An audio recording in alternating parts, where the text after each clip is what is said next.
우리 집 현관문과 욕실 문은 그리 멀지 않다. 밤 10시 30분. 나는 욕실에서 스킨케어를 하고 있었다. 이번에 새로 산 앰플은 정말 좋았다. 피부가 부드럽고 촉촉해지는 느낌. 새로운 제품을 시도하는 것은 언제나 모험이지만 결과가 만족스러울 때면 그 가치를 소중히 여기게 된다. 그때 남편 임태환이 집에 돌아왔다.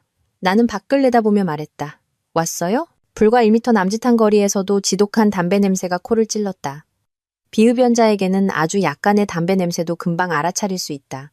임태환은 내가 미간을 찌푸리는 것을 보고는 신발도 갈아 신기 전에 변명부터 늘어놓았다. 여보 말도 마. 요즘 세상에 아직도 식당 안에서 담배 피우는 사람이 있더라니까. 식당에서도 아무도 제지를 안 해. 네, 어서 씻어요. 나는 가볍게 얼굴을 두드리고 욕실에서 나와 임태환에게 자리를 비켜주었다. 그는 옷을 전부 벗어 던지고 욕실로 들어갔다. 우리는 결혼 10년 차. 아이는 없었고 시부모님과도 함께 살지 않았다. 그는 자유분방함에 익숙해져 있었다. 임태환은 벗은 옷들을 세탁기에 던져 넣었다. 나는 세제만 넣고 버튼을 누르면 그만이었다. 하지만 오늘 아침 외출하기 전에 새로 산 데님 셔츠를 세탁기에 넣어둔 터였다. 데님은 이염되기 쉬운 소재라 다시 옷을 전부 꺼내 정리해야 했다. 그 작업을 하는 동안 잠시 생각할 시간이 생겼다. 옷가지를 하나씩 세탁기에 넣다가 나는 왠지 모르게 허리를 숙여 임태환의 옷 냄새를 맡았다. 소매 끝에도 기세도 냄새가 없었다. 그가 담배를 피웠다면 가장 냄새가 배기 쉬운 곳인데도 말이다. 그럼 그가 직접 피운 게 아닌가? 하지만 재킷과 셔츠에서도 심한 냄새는 나지 않았다. 대체 어떻게 된 일이지? 다른 사람이 피운 담배 냄새가 밴 것뿐일까? 마지막으로 남은 속옷을 집어들었다. 코를 가까이 가져가기도 전에 지독한 담배 냄새가 확 끼쳐왔다. 속옷을 쥔 내 손이 그대로 멈췄다. 나는 고개를 돌려 욕실 쪽을 바라보았다. 마음속에서 불길한 예감이 피어올랐다. 그날 밤, 침대 위에서 그는 유난히 격렬했다. 마치 한달은 굶은 남자처럼 욕망으로 가득 차 있었다. 결혼한 남자가 때로는 흥이 오를 때도 있지만 이렇게 갑작스러울 수는 없었다. 누군가 그를 자극했지만 만족시키지 못했거나 혹은 이미 만족했지만 아무 일 없었다는 듯 연기하는 것, 둘 중 하나였다. 일이 끝난 후 그는 턱에 까끌까끌한 수염을 쓰다듬으며 숨을 몰아쉬고는 웃으며 말했다. 왜 이렇게 표정이 안 좋아? 회사에서 안 좋은 일 있었어? 나는 그의 팔에서 빠져나와 한숨을 쉬며 말했다. 오늘 또 외도 사건을 맡았어요. 정말 이해가 안 가. 남자들은 다 그런가 봐요. 돈 좀 생기면 바람을 피우고.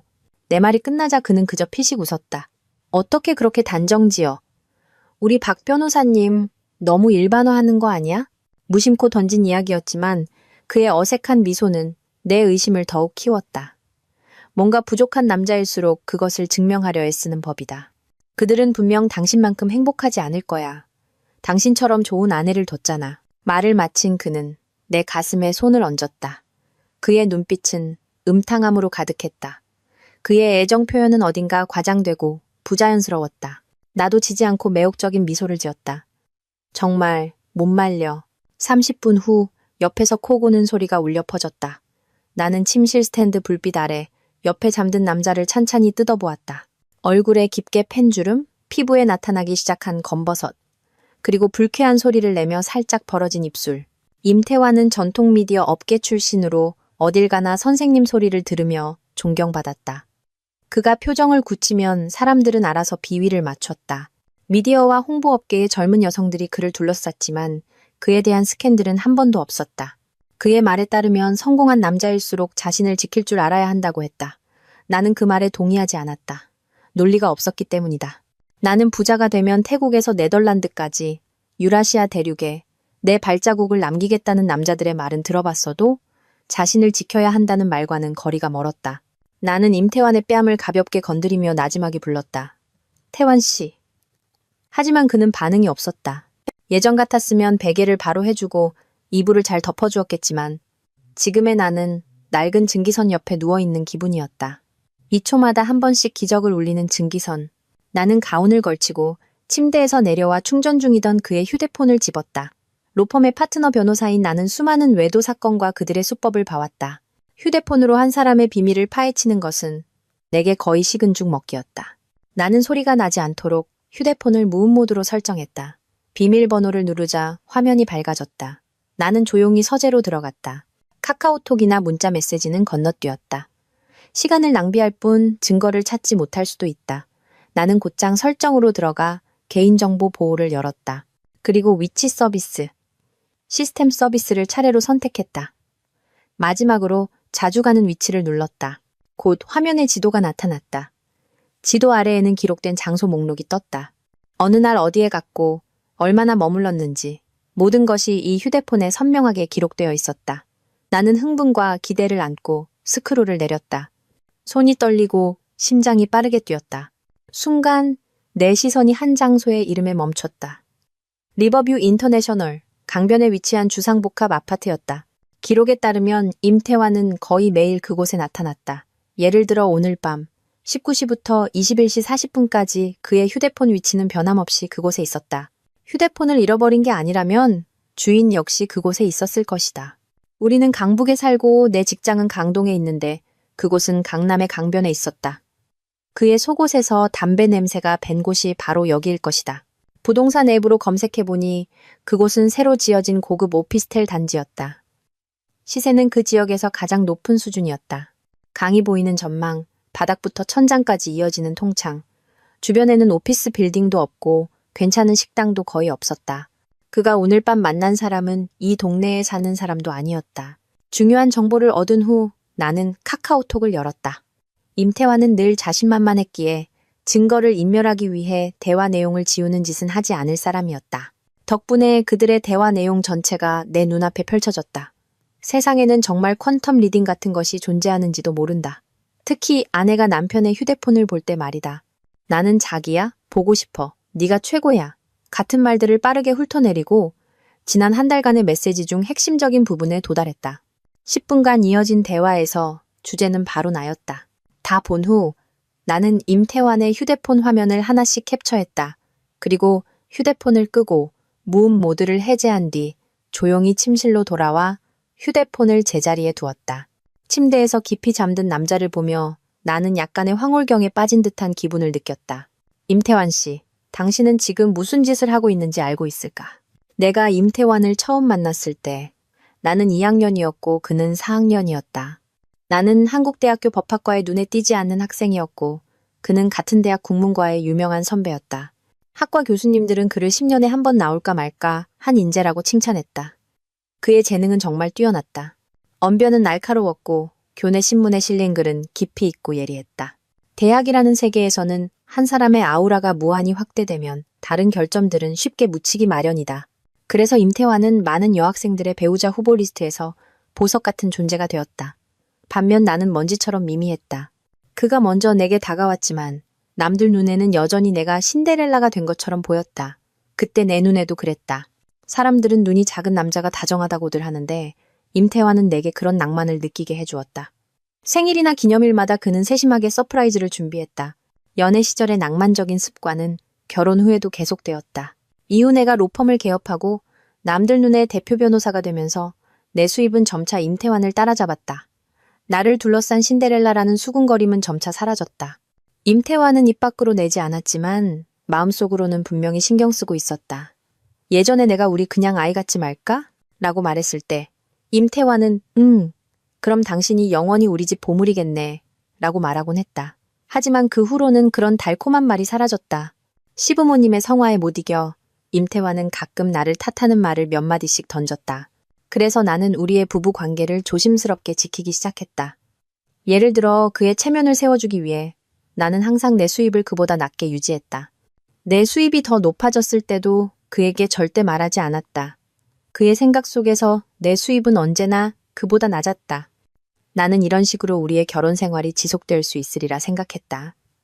하지만 인생은 머피의 법칙과 같아서 조심할수록 문제가 생기기 마련이었다.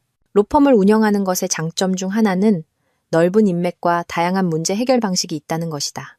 지금 내 책상 위에는 남편이 서명한 임대차 계약서 사본함부와 그와 한 여자가 아파트 단지를 드나드는 모습이 찍힌 사진 몇 장이 놓여 있었다. 임태환은 한 여대생과 바람을 피우고 있었다. 사진 속 여자는 가볍게 웨이브진 머리를 하고 있었고 햇빛 아래 머리카락은 사랑스러운 핑크빛으로 빛났다. 웃을 때면 귀여운 덧니가 보였다.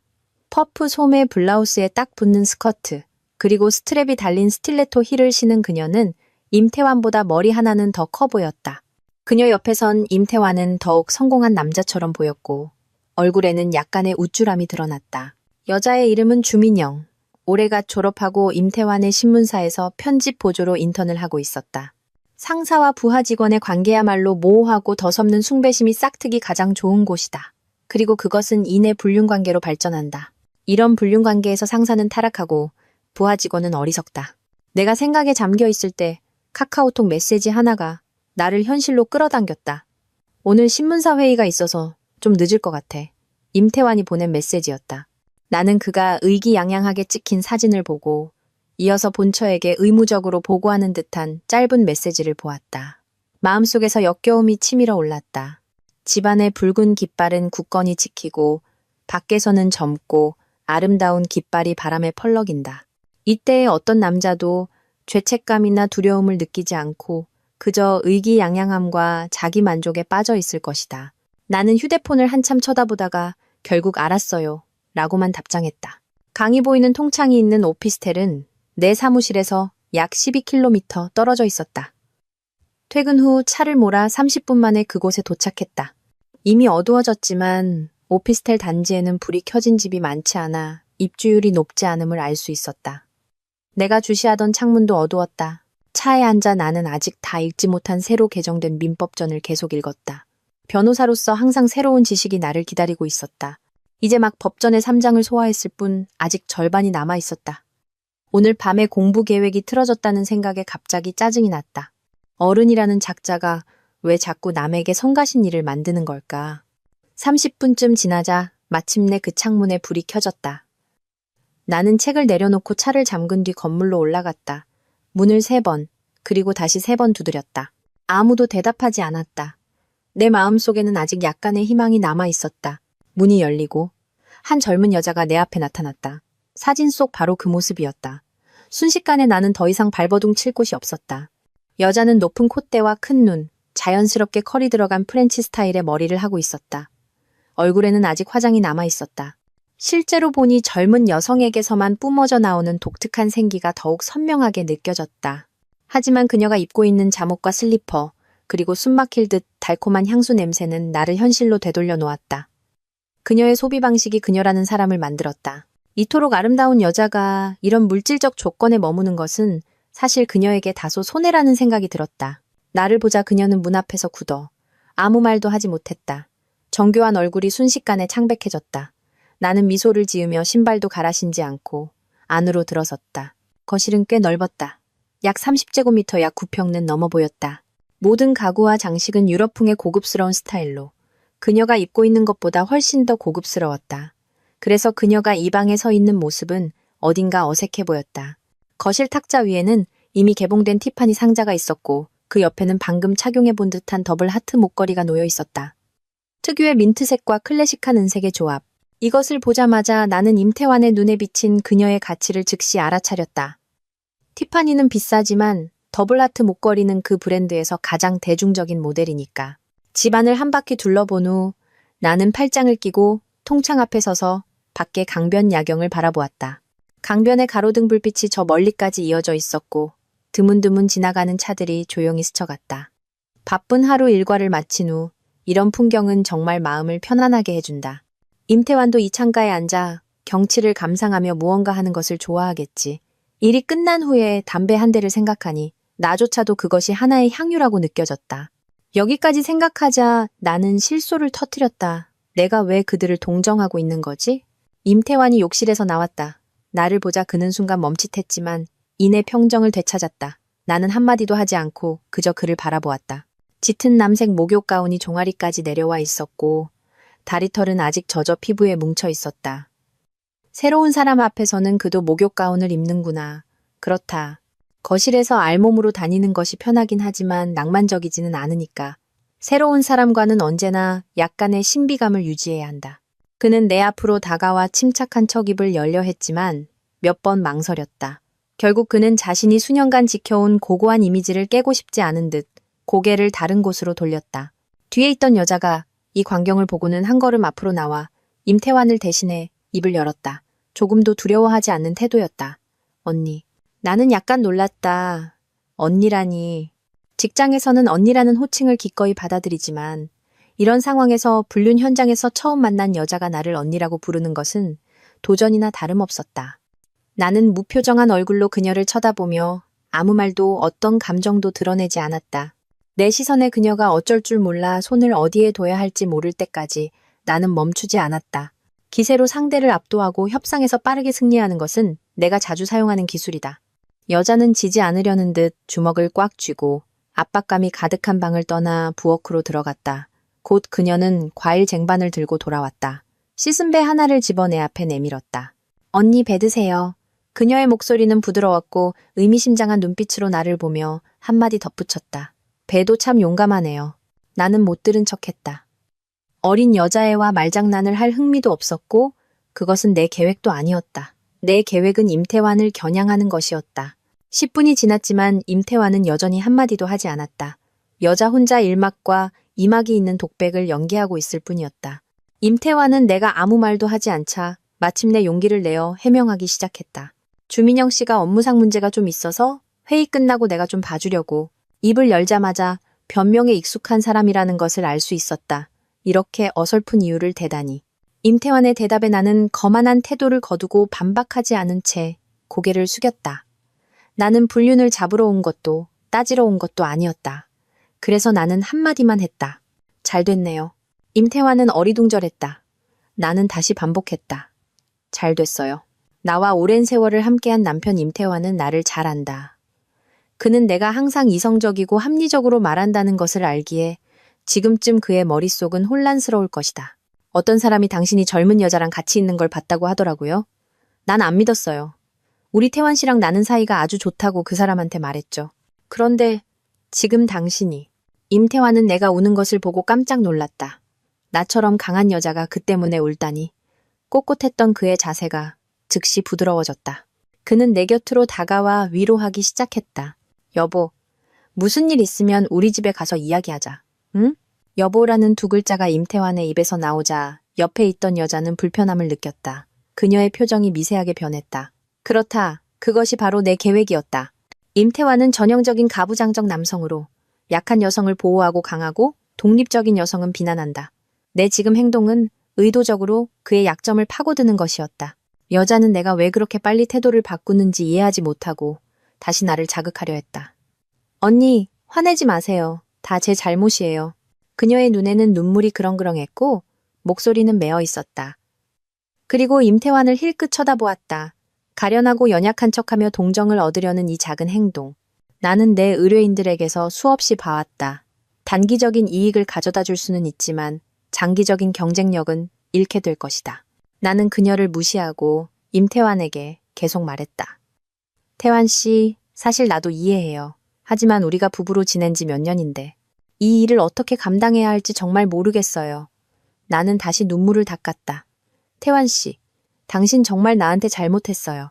말을 마친 나는 일어나 가방을 들고 서둘러 문 밖으로 나섰다.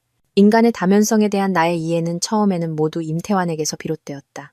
젊었을 때 그는 남들 앞에서는 늘 신사적이고 우아했지만 뒤에서는 모든 것을 경멸하는 속물서생에 불과했다. 나이가 들면서 그는 남들 앞에서는 결단력 있는 척했지만 뒤에서는 망설이며 자신이 확실히 이길 수 있는 일에만 손을 댔다. 방금 그 방에서 내가 그들 관계의 가치를 직접 느껴야 하는 것 외에 가장 중요한 것은 아내가 불륜 현장을 목격하고 절망에 빠져 고통스러워하는 역할을 임태완 앞에서 연기해야 한다는 것이었다. 첫 번째 장면은 성공적으로 마친 셈이다. 나는 차를 몰아 강변으로 가 가로등 아래 차를 세웠다. 차창을 내리고 민법전을 꺼내 계속 읽었다. 오늘 밤의 계획이 틀어져서는 안 된다. 그렇지 않으면 내일의 계획도 영향을 받을 것이다. 난해한 법률 조항은 사람을 토하게 만들 것 같지만 억지로 삼켜야 한다. 마치 방금 두 사람의 불륜을 목격해야 했던 나처럼 역겨워서 뺨이라도 세게 때리고 싶었지만 고통스럽고 무력한 척해야 했다. 4시간 후 나는 시동을 걸고 집으로 돌아왔다. 임태완은 분명 남자의 위대한 결정을 마치고 이 작고 가여운 아내를 어떻게 대할지 깊이 생각했을 것이다. 집에 들어서자 모든 불이 켜져 있었다. 임태완은 소파 한가운데 앉아 아무 말 없이 침묵을 지키고 있었다. 나는 신발을 갈아 신고 그를 무시한 채 곧장 옷방으로 들어갔다. 그제야 그가 입을 열었다. 여보, 우리 얘기 좀 해. 그는 미간을 찌푸리고 있었다. 마치 예전에 술에 취해 나라 걱정을 하던 모습처럼. 그리고는 사과하기 시작했다. 그는 자신이 잘못했고 결혼도 사회도 잘못했으며 물론 나도 잘못했다고 말했다. 우리가 결혼한 지 10년인데 아직 아이가 없잖아. 부모님이 많이 걱정하셔. 항상 나를 재촉하시고 내가 병원 가보자고 해도 당신은 안 갔잖아. 결혼 생활에 아이가 꼭 필요한 건 아니라고 했지. 하지만 나도 남자야. 대를 이을 아이가 필요해. 난 당신을 사랑하니까. 그래서 모든 압박을 내가 대신 짊어졌어. 하지만 이런 일방적인 희생은 정말 나를 지치게 해. 임태환이 하는 말은 내가 이미 여러 번 들었던 내용이었다. 주민영과의 카톡 대화에서도 그는 나의 결점을 남김없이 털어놓고 스스로를 불행한 결혼 생활의 피해자로 묘사했으니까 임태환은 계속해서 단호하게 말했다. 이 불륜이 그의 잘못이 아니라 내 잘못인 것처럼. 내가 그를 그렇게 하도록 몰아붙인 것처럼 느끼게 만들었다. 오만한 자는 결코 자신의 잘못을 인정하지 않는다. 그들은 항상 관련 없는 이유를 찾아 상대를 탓하고 그렇게 책임을 회피한다. 이런 방식은 아주 흔하다. 아이가 없으면 입양을 할 수도 있고 시험관 시술을 할 수도 있는데 왜 바람을 피우는가? 아이가 없어서 대를 이을 사람을 찾고 싶었다면 왜 젊은 여자와 바람을 피우는가? 하물며 아이가 없는 것은 내 잘못도 아니었다. 나는 임태환을 보며 속으로는 다른 생각을 했지만 입으로는 다른 말을 했다. 부모님도 이제 환갑이 다 되셨는데 그분들 심정 이해해요. 몇 년 동안 아이가 없어서 내 마음도 편치 않았어요. 당신이 원하는 대로 해요. 부모님께 드릴 설명이 된다면요. 나는 천천히 그 세 문장을 말했다.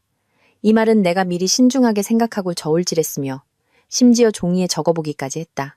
이 말에는 어떤 약속도 부추김도 없었지만 그 뜻은 분명했다. 임태환은 듣고 나서 조금 믿기지 않는다는 표정이었지만 내가 짊어진 죄를 생각하니 마음이 놓이는 듯했다. 그와 주민영의 카톡 대화에서처럼 10년 동안 애도 못 낳는 주제에 나한테 뭘 더 바래. 양면성을 가진 사람들은 대부분 세상 물정에 박다. 명확한 이익이 없으면 행동하지 않는다. 그들이 한 걸음 더 나아가게 하려면 약간의 격려가 필요하다. 토요일은 모임이 있는 날이었다. 이것은 임태환이 매달 주최하는 사교 겸 비즈니스 성격의 파티였다. 오는 사람들은 모두 어느 정도 관계가 있는 사람들이었고 저마다 차 세트, 와인, 화병 같은 선물을 들고 왔다. 식탁에서 우리는 처음에는 예의 바르게 인사를 나누었다. 술이 새순배 돌자 사람들은 상업적인 아첨을 시작했다.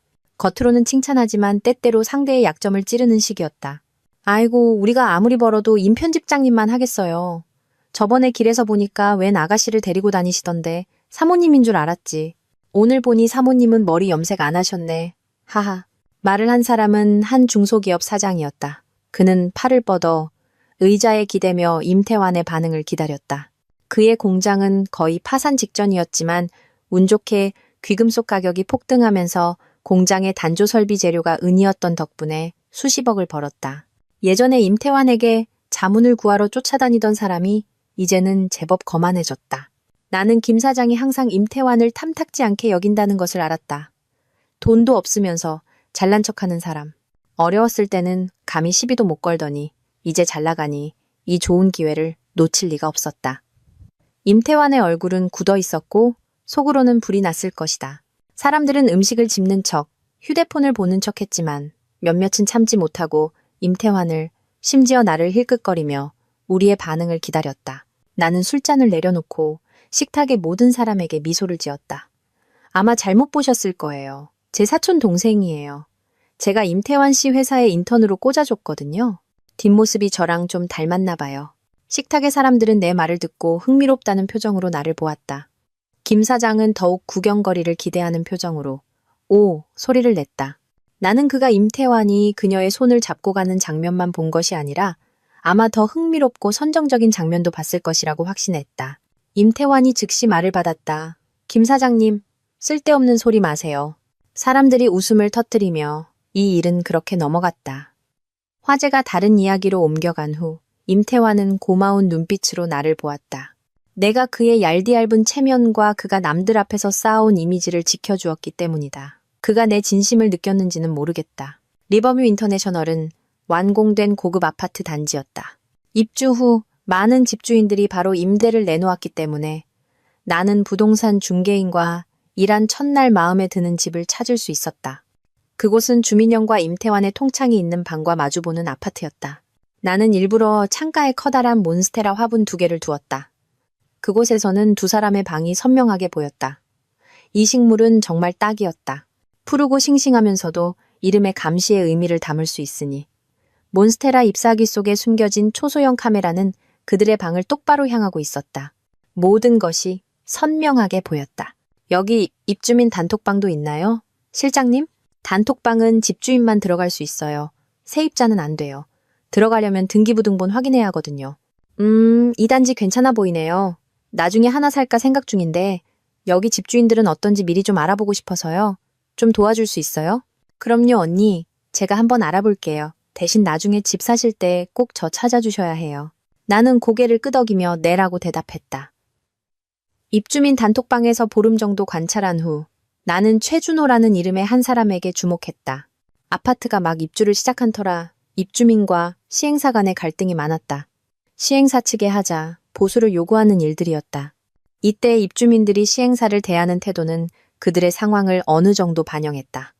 어떤 사람은 돈만 내고 힘은 쓰지 않았다. 정말 필요한 경우가 아니면 절대 나서지 않았다. 이런 사람들은 대개 일로 매우 바쁜 사람들이었다. 어떤 사람은 항상 예의주시하며 온갖 의견을 냈다. 이 집이 그들에게는 전부이기 때문이었다. 또 허풍을 떠는 사람도 있었다. 예를 들면 최준호 같은 사람. 한 번은 입주민들이 단톡방에서 실외기 설치 문제를 논의하며 시행사와 단체로 협상하자고 했을 때 그가 단톡방에 이렇게 말했다. 전 정말 이 시행사 이해가 안 가네요. 이런 사소한 일로 입주민들이랑 계속 질질 끌고 겨우 60억짜리 집 하나 가지고 우리 회사 잘 나갈 때는 1년에 한 채씩 샀는데. 단톡방은 5분간 조용했다. 그 후 사람들은 다시 다른 이야기를 시작했다. 그의 카카오톡 이름은 실명이었다. 돈과 권력이 있는 사람들은 실명을 프로필 이름으로 쓰는 것을 좋아한다. 내 고객들도 대부분 그랬다. 프로필 사진은 그가 선글라스를 끼고 해변에 서 있는 모습이었고 배경사진은 알팔 옆에 서 있는 모습이었다. 그의 인스타그램은 전체 공개였고 그가 올리는 게시물은 주로 자동차 로고가 보이도록 핸들을 잡은 사진이나 미녀들에게 둘러싸인 클럽 파티 사진이었다. 그래서 나는 최준호가 활기 넘치고 사냥을 즐기는 금수저일 것이라고 추측했다. 그의 인스타그램에서 내 주의를 끈 것이 하나 있었다. 매주 월, 수, 금요일.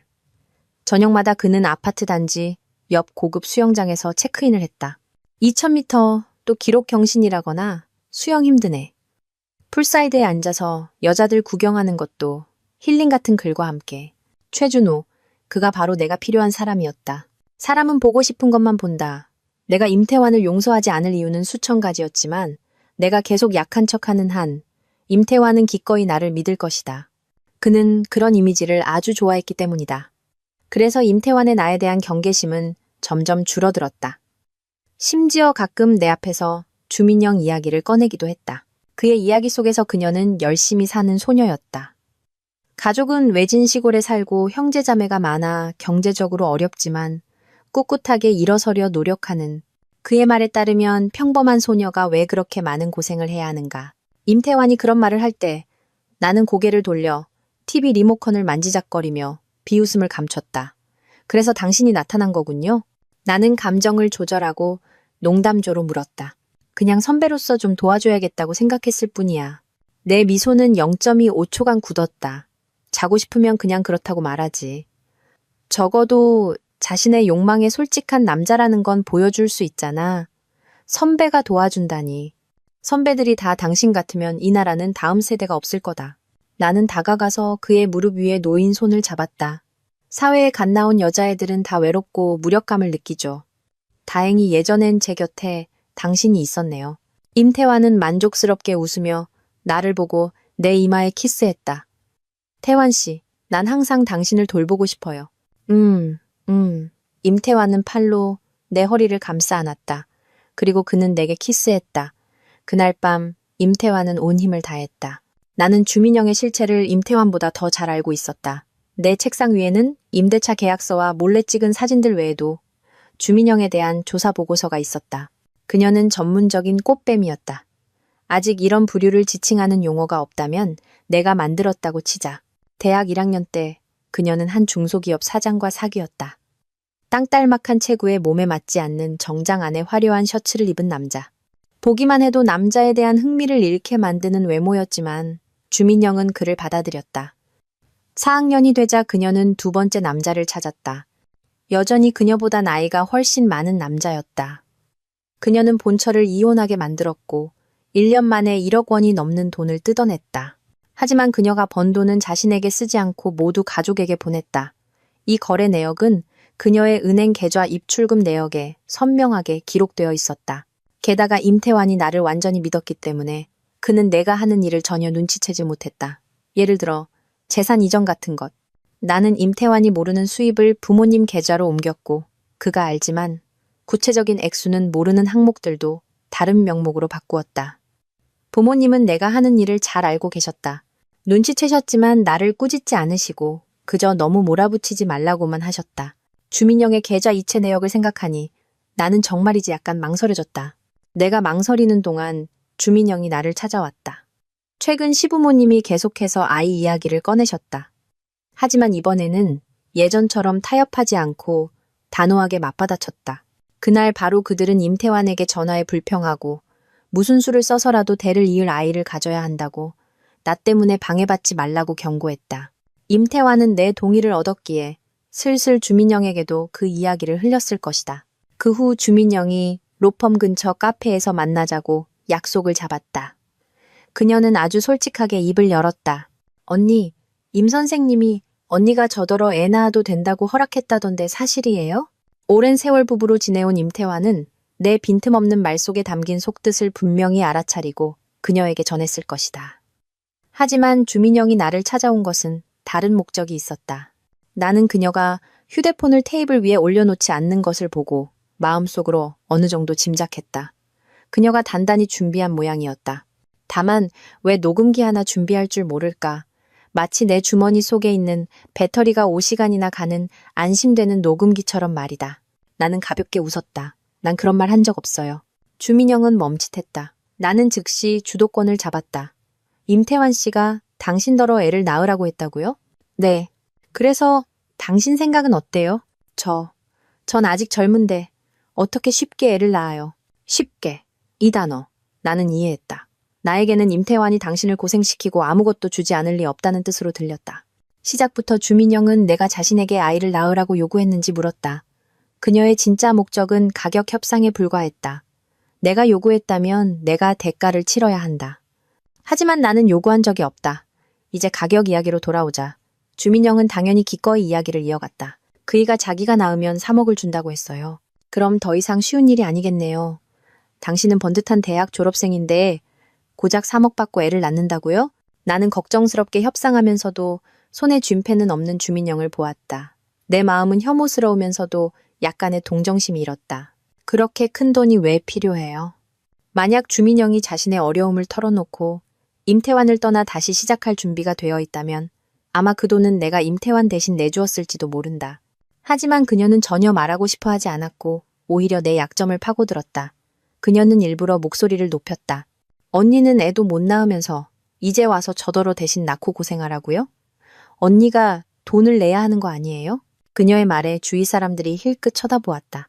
아이를 낳는 이 일은 결국 주민영과 임태환이 이득을 보는 것인데 이제 와서 두 사람 모두 내게 와서 가격을 흥정하고 있다. 임태환은 왜 그렇게 자신만만할 수 있을까? 그녀는 또 왜 그렇게 자신만만할까? 내가 아이를 낳지 않았기 때문에 누구나 와서 나와 조건을 협상할 수 있다고 생각하는 것 아닌가. 주민영과 임태환은 다를 바 없었다. 둘 다 내가 아이가 없다는 것을 이용해 나를 공경에 빠뜨리고 위협했다. 비열한 인간. 방금 전까지 동정심을 느꼈다니 정말 내가 바보였다. 나는 일어나 대화를 끝냈다. 여자가 모든 동정심을 버리고 계획을 완수하는 데 집중하면 때로는 매우 잔인해진다. 우리가 카페를 나설 때 주민영은 휴대폰을 꺼냈다. 나는 화면에 작은 빨간 점이 사라지는 것을 보았다. 그녀는 대화가 끝났다고 생각하고 녹음을 껐다.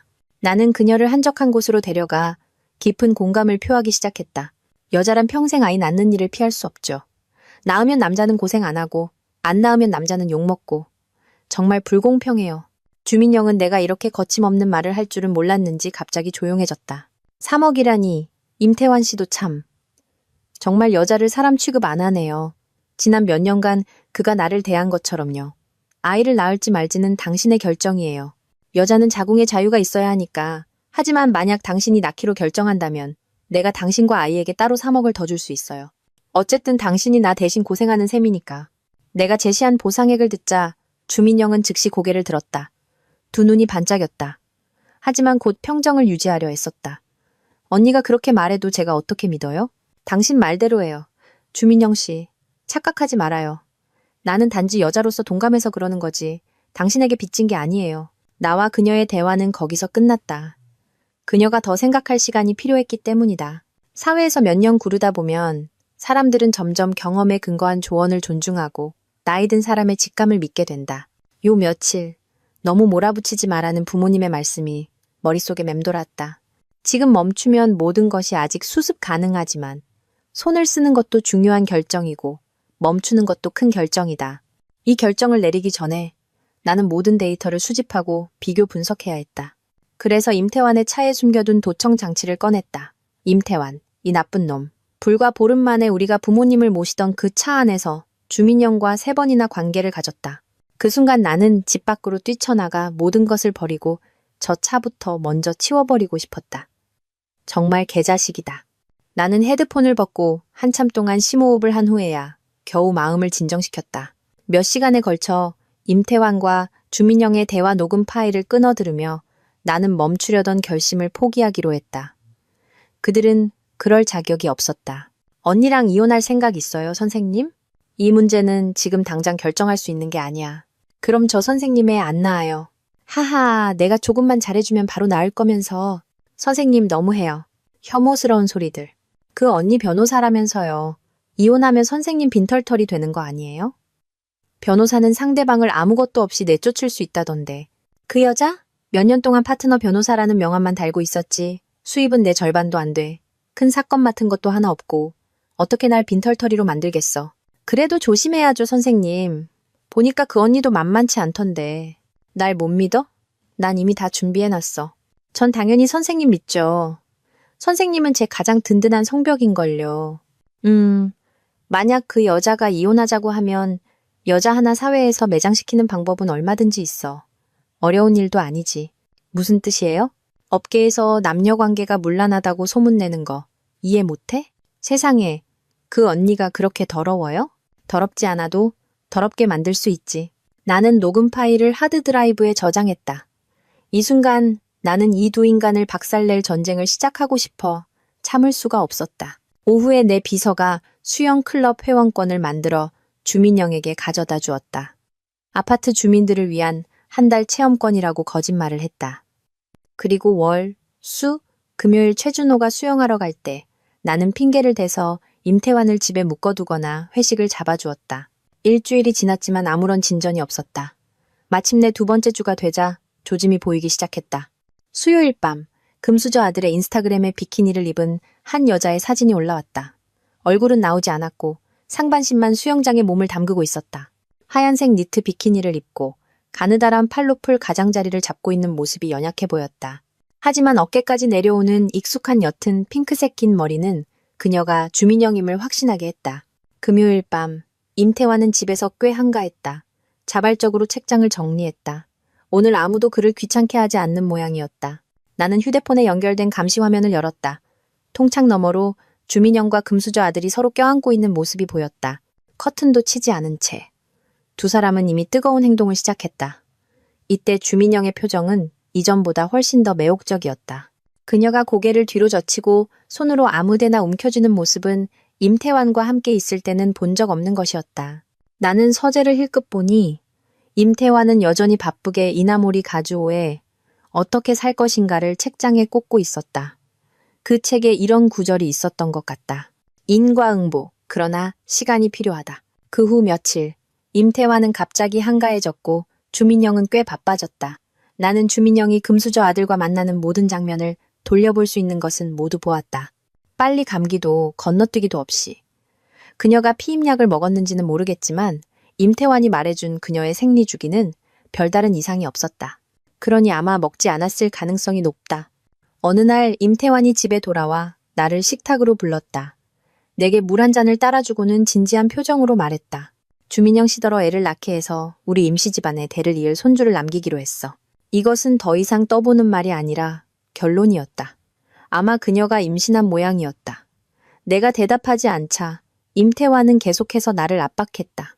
사회적인 이야기에서 효도 이야기로, 효도에서 다시 감정적인 이야기로.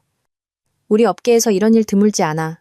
부모님도 동의하셨고, 우린 대학 때부터 만났잖아. 당신은 내가 가장 사랑하는 사람이고, 난 평생 당신과 함께 살 거야. 나는 물잔을 들고 고개를 숙였다. 임태환은 주민영이 아이를 낳기로 동의했기 때문에 내게 공식적으로 통보하고 출산 계획 단계에 들어가려는 것 같았다. 하지만 내가 그보다 조금 더 많이 아는 것 같았다. 창밖의 광경은 정말이지 너무나 매혹적이었다. 아무래도 커튼을 치는 걸 좋아하는 남자는 없는 모양이다. 임태환과 주민영은 열정적으로 서로에게 빠져있는 동안 전부 촬영되었다. 처음 임태환은 10분 만에 끝났다. 그 금수저 아들과는 비교가 되지 않았다. 주민영은 조금도 만족하지 못하고 두 번째를 요구했다. 다음 날 아침에는 세 번째까지 있었다. 임태환은 허리를 굽히고 출근했는데 마치 의무를 다 마친 사람처럼 보였다. 하지만 그는 매우 기뻐 보였다. 마치 후궁견환전에서 운봉에서 돌아온 황제처럼. 그런데 이상한 일이 일어났다. 그 세 번의 밤 이후로 나는 더 이상 창가에서 최준호의 모습을 볼 수 없었다. 금수저 아들의 인스타그램에는 수영 장소를 다른 클럽으로 바꿨다는 공지가 올라왔다. 주민영의 높은 요구 빈도와 결합해 볼 때 나는 사건의 전말을 어느 정도 짐작할 수 있었다. 만약 그저 그가 질린 것이라면 이렇게까지 피할 필요는 없었을 것이다. 파트너는 나중에 다시 만날 수 있도록 남겨둘 수 있으니까. 완전히 관계를 끊는 것은 단 하나의 원인밖에 있을 수 없다. 그가 책임을 지기 두려워한 것이다. 나는 주민영이 금수저 아들에게 임신 사실을 말했지만 모든 것이 틀어진 후에도 그를 올가맬 수 없다는 것을 깨닫고 다른 해결책을 선택해야만 했다고 추측했다. 그리고 임태환이 바로 그 대타였다. 하지만 주민영과 금수저 아들의 관계가 어떻든 나는 상관없었다. 내가 확실히 쥐고 있는 가장 중요한 것이 있었기 때문이다. 한 달여 후 주민영이 내게 전화를 걸었다. 언니, 저 임신했어요. 전화기 너머 그녀의 목소리는 약간 떠보는 듯하면서도 흥분이 섞여 있었다. 진단서 보내드릴까요? 네. 그날 밤 임태환은 술 냄새를 풍기며 집에 돌아왔다. 그 역시 약간 떠보는 듯하면서도 흥분이 더해져 있었다. 심지어 그는 침대에 누워 담배를 피웠다. 이 집에서는 예전에 아무도 담배를 피운 적이 없었다. 담배 냄새가 피어오르자 나는 다른 방으로 피했다. 임태환은 너무 기쁜 나머지 담배를 피우다 담뱃재가 베개에 떨어져 어깨 부분을 태워 먹었다. 나는 늙음하게 자식을 얻게 된 사람 같은 임태환의 모습을 보고 방에 있는 2개의 몬스테라 화분을 생각했다. 집에서 담배를 피우는 것뿐만 아니라 임태환은 심지어 주민영을 집에 데려오기까지 했다. 그녀는 이미 궁에 입궐한 것이었다. 집에 돌아오니 내가 직접 고른 가죽 소파에 주민영이 앉아 있었다. 그녀 앞에는 손질된 용과 망고, 바나나가 담긴 과일 접시가 놓여 있었다.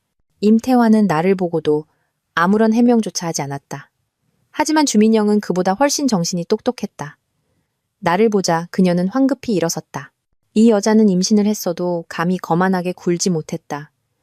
내가 약속한 3억 원을 아직 주지 않았기 때문에 그녀의 입은 내 앞에서 항상 조심스러운 태도를 유지할 것이다. 봐, 주민영 씨가 당신을 얼마나 존중하는지. 임태환의 목소리에는 약간의 책망이 섞여 있었다. 그의 말을 듣고 나는 웃음을 참을 수 없었다. 네, 수고가 많네요. 나는 한마디 대꾸하고 침실로 들어갔다. 이 지경에 이르렀으니 말하지 않아도 임태환이 얼마나 자랑스러워하고 있는지 알 수 있었다. 얼마나 성공한 남자인가. 사회적 지위가 좋고 너그럽고 관대한 아내가 있을 뿐만 아니라 명분 없이도 자신을 위해 아이를 낳아줄 젊고 아름다운 애인까지 있으니 저 기워붙인 가족에게 거실을 내어주고 나는 해야 할 다른 중요한 일들이 많았다. 나는 컴퓨터에 재산 명세서를 보았다. 꼼꼼히 확인했고 아무런 오류가 없었다. 현재 내가 처리한 재산과 고정자산을 제외하고 임태환이 관리하는 주식, 펀드, 보험 등을 모두 합쳐도 40억이 채 되지 않았다. 나는 임태환이 투자한 주식 목록을 보았다. 그중에는 EXM 그룹의 주식도 있었다. 지난 몇 년간 꾸준히 성장하여 가치가 거의 8억에 육박했다. 이것은 우리가 결혼 3년 차에 그가 사준 주식이었다. 그는 명품 가방은 진부하니 차라리 주식을 사주는 게 낫다고 했다. 그때 나는 정말 기뻤다. 나는 그런 호방한 낭만을 좋아했기 때문이다. 그날의 주식은 몇 배나 올랐지만 그 시절의 낭만은 이제 역겨워지려 하고 있었다. 또다시 원래의 비즈니스 파티 날이 왔다. 이번에는 더 많은 사람들이 왔다. 임태환은 매우 기뻐했고 온몸이 흥분 상태에 빠져 있었다. 사람이 이런 상태에 빠지면 파티나 모임, 대화에 더욱 열정적이게 된다. 오늘 파티에는 주민영도 왔다. 임태환이 미리 준비해준 하얀색, 치파오 스타일의 원피스를 입고 있었다. 임태환은 하얀색 정장을 걸쳤다. 이 복장은 그를 더욱 키가 크고 건장하며 위험 있어 보이게 했다. 하지만 그 순백색은 그의 얼굴 주름과 햇볕에 탄 죽은 깨를 더욱 돋보이게 했다. 두 사람은 나란히 서 있으니 얼굴만 가린다면 꽤 잘 어울려 보였다. 이때 내가 임태환의 의도를 알아차리지 못한다면 지난 세월을 헛산 셈이다. 그는 분명히 업계 친구들에게 주민영을 공식적으로 소개할 작정이었다. 임태환은 내게 의견을 묻지도 이 사실을 알려주지도 않았다. 나를 투명, 인간 취급했다. 손님들이 차례로 도착했고 주민영은 소파에 앉아 기대에 찬 표정이었다. 반면 임태환은 바쁘고 즐거워 보였다. 이 광경을 보며 나는 문득 멍해졌다. 당장이라도 두 사람을 파멸시키고 싶었지만 만약 지금 내가 손을 쓴다면 임태환은 오늘 바로 완전히 무너질 것이다. 내가 정말 그렇게까지 해야 할까? 아마 나는 우유부단하고 결단력이 부족한 사람일지도 모른다. 그래서 나는 그들에게 한 번 더 기회를 주었다. 이전 두 번의 실패는 나를 실망과 좌절에 빠뜨렸다. 하지만 정의가 절차를 따라야 한다면 세 번은 채워야 한다. 그리고 이번이 마지막이다. 임태환은 피아노에 기대서서 점점 손님으로 차오르는 방을 바라보고 있었다. 나는 다가가서 무심코 피아노 뚜껑을 열었다. 이 피아노를 만져본 지 오래되었다. 나는 무심코 어광곡, 유광큐의 몇 소절을 쳤다. 조금 있다가 주민영 씨를 모두에게 소개할 건가요? 내 손가락은 여전히 건반 위를 스치고 있었다. 그렇게 할 생각이야. 어떻게 소개할 건데요? 우리 식구라고. 나는 계속 피아노를 쳤다. 여보, 당신은 관대하고 이해심 많은 여자야. 당신의 그 품위를 잃지 말아야 해. 말을 마친 임태환은 사람들 무리에 섞여 즐겁게 이야기를 나누기 시작했다. 그는 내 처지를 전혀 신경 쓰지 않았고 내 감정에 대해 생각하거나 배려하지도 않았다. 나는 계속해서 피아노를 쳤다. 하지만 원래 부드럽게 끝나야 할 마지막 음을 나는 힘껏 내리눌렀다. 식사 중에 나와 주민영은 임태환의 양옆에 앉았다. 주민영의 접시에는 임태환이 집어준 새우, 달걀, 채소가 가득했지만 내 접시에는 내가 직접 덜어온 콩요리 한 숟가락뿐이었다. 모두가 이 상황을 잘 알고 있었다. 우리 세 사람을 한 가족처럼 바라보았다. 이전에 파티에서 소란을 피웠던 김 사장이 안부를 묻지 않을 수 없었다. 이분 저번에 그 사촌 동생 아니신가? 모두에게 소개하지. 이쪽은 주민영 씨, 우리 식구야. 식탁에 앉은 사람들은 모두 눈치가 빠른 사람들이라. 그 말 속에 담긴 속뜻을 즉시 알아차리고 일제히 나를 쳐다보았다. 이렇게 공개적으로 모욕을 당하는 상황에서 사람들이 가장 궁금해하는 것은 바로 나, 본처의 반응이었다. 하지만 1분이 지나도 그들은 아무것도 보지 못했다. 나는 그저 미소를 지으며 아무 말도 하지 않았다. 김 사장도 소란을 피우긴 했지만 감히 내게 창끝을 겨누지는 못했다. 누가 위험에 처한 여자를 궁지로 몰고 싶겠는가. 사람들은 평소처럼 대화를 나누고 잔을 부딪혔다. 하지만 가끔씩 나를 힐끗 쳐다보았다. 그러나 식사 도중 임태환은 주민영에게 음식을 집어주며 한마디 툭 던졌다. 임신 중이니까 많이 먹어야 해. 그의 목소리는 모든 사람이 들을 수 있을 만큼 컸다. 만약 눈빛이 플래시가 될 수 있다면 지금 나는 무대의 중심에 서 있을 것이다.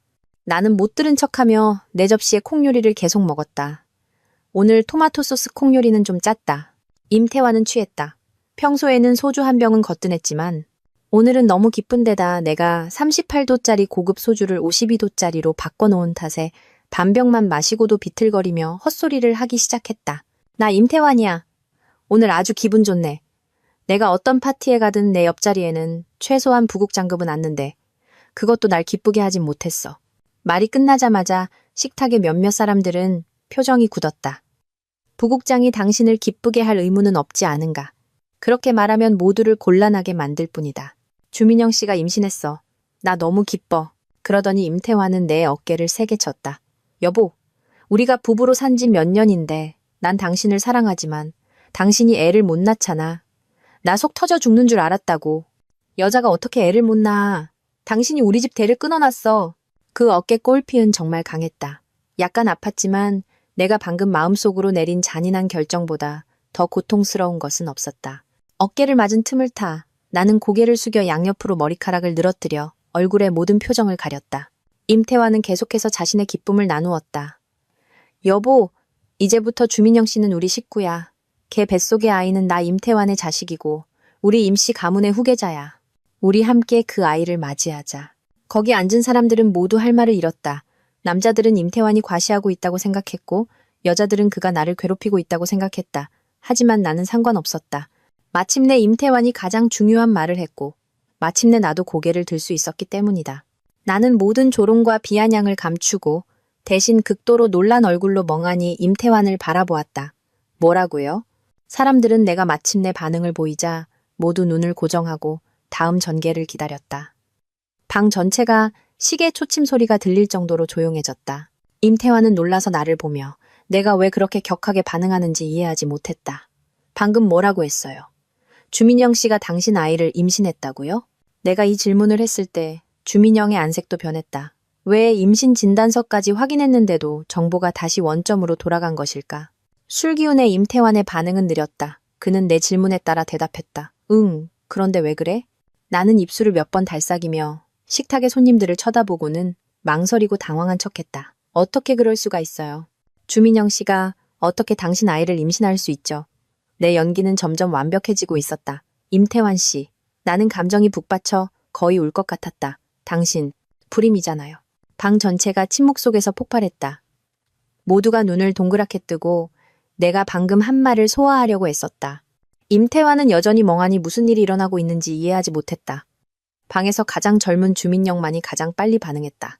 그녀의 하얀 손은 이미 주먹을 꽉 쥔 채 허벅지 양옆에 놓여 있었다. 나와 임태환이 막 결혼했을 때 우리는 함께 병원에 가서 건강검진을 받았다. 결과지가 나왔을 때 임태환은 인터뷰 때문에 바빠서 나 혼자 결과를 받으러 갔다. 내 보고서는 모든 것이 정상이었지만 임태환의 보고서는 달랐다. A부터 D 등급까지 총 정자수가 모두 0이었다. 활동성은 볼 필요도 없이 더 이상 의미가 없었다. 나는 내 손에 들린 결과와 내가 항상 알던 활기 넘치는 임태환의 모습을 도저히 연결할 수 없었다. 나는 그가 검사 결과를 알았을 때 보일 격렬한 반응을 감당할 수 없었다. 그래서 나는 결과를 바꿔치기 했다. 그가 불임이라는 사실을 나는 지금까지 수년간 숨겨왔다. 쨍그랑. 임태환이 술잔을 바닥에 세게 내리쳤다. 방금 뭐라고 했어? 임태환의 외침은 내가 평생 들어본 소리 중 가장 컸다. 내가 마지막 말을 한 지 3분이 지났다. 임태환은 다시 생각하기 시작했다. 그는 문제를 점차 이해하고 지난 몇 년간 내가 아이를 가질 수 없었던 이유를 연결짓고 있었다. 하지만 죄책감을 느끼기는커녕 그는 오히려 거만하고 조금도 뉘우치지 않는 태도를 보였다. 오랜 세월 함께 살았는데 내가 그의 사람됨을 모를 리 없었다. 식탁의 사람들은 여전히 내 반응을 기다리고 있었다. 나는 그들을 실망시킬 수 없었다. 태환 씨, 다시 검사해보는 게 좋겠어요. 괜히 나는 주민영을 힐끗 쳐다보고 다시 임태환을 보았다. 임씨 집안에 망신 주지 말고요. 말을 마친 나는 더 이상 아무 말도 하지 않고 고개를 숙인 채 침묵했다. 임태환은 주민영이라고 소리치며 그녀를 다른 방으로 끌고 가 문을 잠갔다. 이때 나는 이미 아무런 표정이 없었다. 완전히 평온했다. 하지만 나는 여전히 고개를 숙이고 있었다. 내 계산적인 모습을 드러낼 수는 없었다. 그렇지 않으면 다른 사람들이 나를 경계할 것이다. 그들은 나를 두려워하고 앞으로의 협력에서 나를 신뢰하지 않게 될 것이다. 그래서 나는 내가 확실히 이겼다는 것을 알면서도 내 몸은 마치 큰 상실을 겪은 것처럼 고통스러운 척했다. 마침내 파티가 끝났다. 임태환은 소파에 앉아 있었는데 마치 5살은 더 늙어 보였다. 그가 정성껏 기른 수염은 이제 헝클어져 있었고 하얀 바지는 구겨져 있었다. 그가 애지중지하던 애인은 배신자였고 그가 그토록 바라던 아이는 그의 자식이 아니었다. 그가 순종적이라고 생각했던 아내는 조용히 덫을 놓고 있었다. 네가 원하는 대로 됐네. 임태환은 슬프게 술을 한 모금 마셨지만 사례가 들려 심하게 기침했다. 그의 지금 모습은 그의 늙음을 깨닫게 했지만 그것은 더 이상 나와 상관없는 일이었다. 태환 씨. 나는 나지막이 그의 이름을 불렀다. 임태환은 깜짝 놀라 돌아보았다. 그의 눈에 약간의 희망이 서렸다.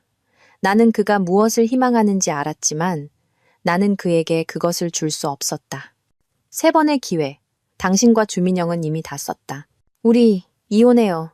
나는 한 걸음 다가가 미리 준비해둔 이혼 합의서를 그의 앞에 놓았다. 임태환은 정성껏 제본된 분명히 미리 준비된 이혼 합의서를 보고 눈을 부릅떴다. 그는 손을 들어 몇 장 넘겨보았다. 그의 고통스러운 얼굴은 순식간에 분노로 변했다. 10수년간 함께 산 정을 고려해 나는 그에게 재산의 이하를 남겨주었다. 임태환은 꼼꼼히 읽더니 얼굴이 점점 굳어졌다. 그리고 그는 합의서를 바닥에 세게 내던졌다. 무슨 근거로 나한테 이할만 주는 거야. 이때 그는 마치 폭발 직전의 야수 같았다. 세상에 알던 그 신사적인 모습은 완전히 사라졌다. 결혼 중 외도, 중혼죄, 모든 것이 그가 자초한 일인데 이제 와서 내게 무슨 근거냐고 묻다니. 나는 대답하지 않고 그저 평온하게 말했다. 잘 생각해요. 생각할 게 뭐가 있어. 이 일은 상의할 여지가 없어. 상의하고 말고는 법원에 가서도 당신이 결정하는 게 아닐 거예요. 어쨌든 임태환도 세상 물정에 밝은 사람이었다. 다음 날 그는 즉시 은행에 가서 잔액과 실명 자산을 확인했다. 그렇다. 재산은 모든 이혼에서 핵심적이고 영원한 문제다. 하지만 임태환이 아무리 확인해도 결과는 내가 그에게 준 이혼 합의서에 첨부된 재산 목록과 같았다. 임태환은 하루 종일 은행과 구청을 뛰어다녔고 심지어 보험회사와 약속까지 잡았다. 힘든 하루를 보낸 후 그는 분명 모든 것을 파악했을 것이다. 하지만 임태환은 아직 내게 연락하지 않았다. 그는 집에 오지도 리버뷰 인터내셔널의 오피스텔에도 가지 않았다. 나는 그가 어디에 있는지 몰랐지만 그가 무엇을 하려는지 짐작할 수 있었다. 의도적으로 나와 시간을 끌려는 것이다. 그는 종종 이 수법을 썼다. 한편 주민영은 내게 욕설과 저주에서부터 애원과 설득에 이르기까지 수많은 메시지를 보냈다. 하지만 나는 아직 답장하지 않았다. 이 괴롭힌 메시지를 통해 그녀는 무심코 자신의 생각과 마지막 패를 드러냈다. 그녀는 여전히 내가 전에 약속했던 돈을 받을 수 있기를 희망하고 있었다. 마침내 나와 임태환은 법정에 섰다. 그는 완강하게 이혼을 거부하여 내가 소송을 제기하게 만들었다. 하지만 그것은 내가 6개월을 더 기다려야 한다는 의미였다. 물론 나는 그렇게 오래 기다리지 않을 것이다. 나는 대부분의 법정 소송이 재판정 밖에서 해결된다는 것을 잘 알고 있었다. 그래서 법원문을 나서자마자 나는 대부의 돈 콜레오네처럼 임태환에게 그가 거절할 수 없는 조건을 제시했다. 임태환과 주민영의 10분짜리 관계 영상과 주민영과 그 금수저의 30분짜리 영상을 분할 화면으로 편집했다. 나는 심지어 영상 표지에 주석까지 달았다. 유명 잡지, 편집장, 혼인 중 외도, 내연녀 불만 품고 젊은 애인 찾아.